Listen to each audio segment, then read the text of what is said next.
বাঙালি খানায় সবাইকে স্বাগত জানাই। আপনারা তো অনেকভাবে মোচা ঘন্ট রান্না করে খেয়েছেন।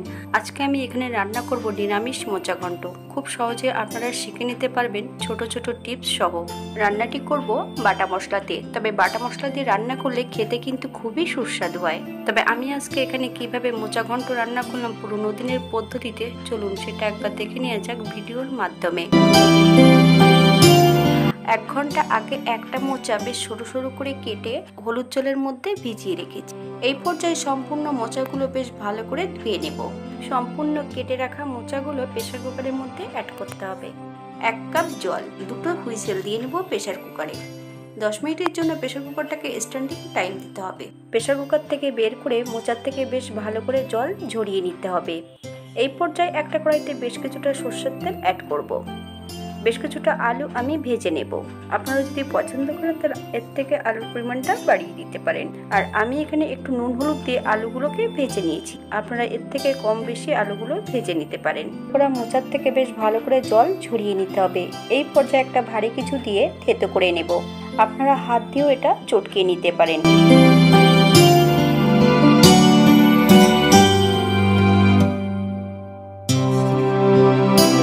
কড়াইতে 2 চামচের মতন সরষের তেল অ্যাড করব। আপনারা তেল এর থেকে কম বেশি করে নিতে পারেন। ফোড়নে রেখেছি 1/2 চামচ সাদা জিরে। ফোড়ন থেকে সুগন্ধ বেরোলে একটা তেজপাতা অ্যাড করব।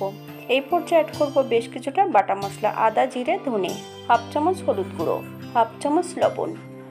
আপনার স্বাদ অনুসারে লবণটা অ্যাড করবেন।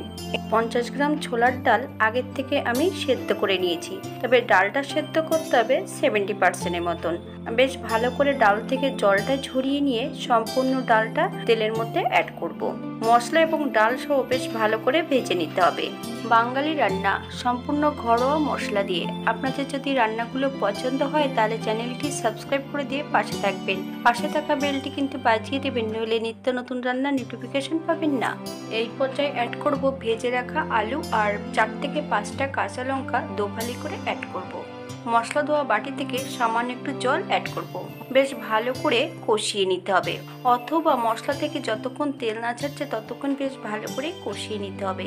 তবে ডালটা যাতে বেশি নরম না হয়ে যায়, এই পর্যায়ে অ্যাড করব 1 চামচ চিনি। তবে চিনি অ্যাড করলে কিন্তু ডাল সেদ্ধ হওয়াটা বন্ধ হয়ে যাবে।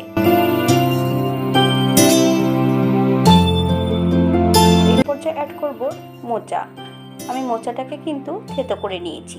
শিলের উপরে রেখে মোচাটা একটু থেতো করে নিয়েছি। এই পর্যায়ে বেশ 5 থেকে 7 মিনিটের জন্য মিডিয়াম আঁচে রান্নাটা আমি প্রথমে করে নেব। যারা একদমই মোচা কাটতে জানেন না তাদের জন্য আমার এখানে মোচা কাটার একটা ভিডিও দেওয়া আছে, আমি লিঙ্কটা অ্যাড করে দেব, আপনারা ভিডিওটি দেখে নেবেন।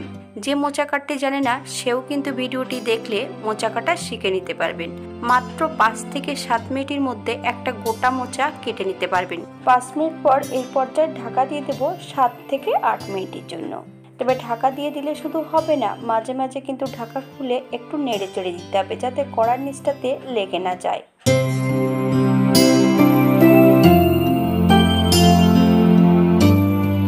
8 মিনিট পর আপনারা একবার চেক করে নেবেন আলুগুলো সেদ্ধ হয়েছে কিনা।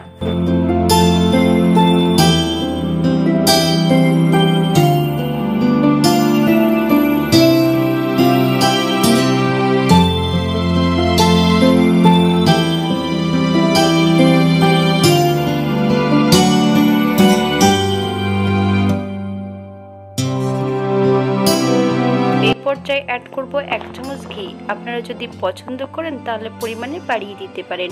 গ্যাসের ফ্লেমটা অফ করে দিয়ে 5 মিনিটের জন্য স্ট্যান্ডিং টাইম দিতে হবে। তারপর সার্ভ করব।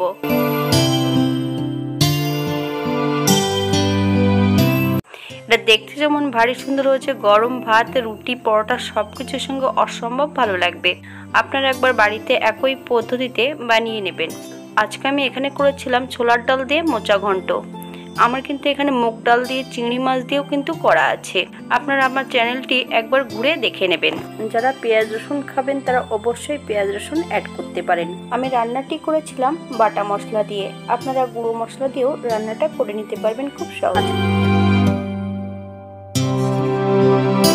হাতে যদি সময় থাকে তাহলে একটা লাইক, কমেন্ট, শেয়ার করবেন। আজকের ভিডিওটি এই পর্যন্ত। সবাই সুস্থ থাকবেন, ভালো থাকবেন। অন্যদিন নতুন রেসিপি নিয়ে আপনাদের সামনে আবার আমি হাজির হব।